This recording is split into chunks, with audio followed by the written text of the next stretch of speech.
Manguha tagtanglad kay kaning akong bana mura po ni si taga Bohol. Pakisabaw, pakibahog. Bumili na naman siya ng buto-buto na tuna. Sabon daw.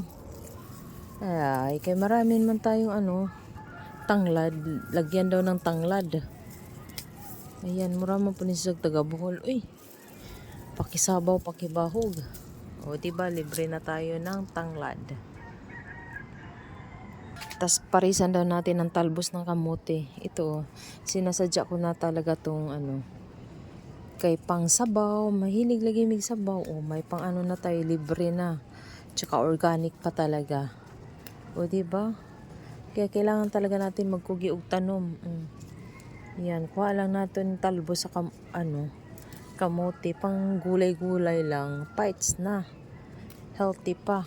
O, diba? Kaya kinahanglan dyan magtanom ta. Kahit maliit lang na space yung bahay natin, bites na kahit. Padari dapit tag-as na si Jatong kuhaan para mo kuhaan si Jam sa lingsing. Nag-as naman Ayan. Kaya sabi niya, haluan daw ng talbos ng kamote. So, sarap naman talaga ng talbos ng kamote. Ayan.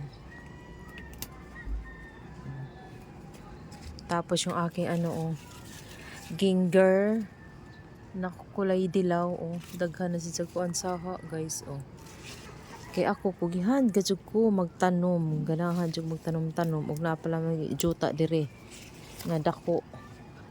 Puno jud ka jud tanom Ayan.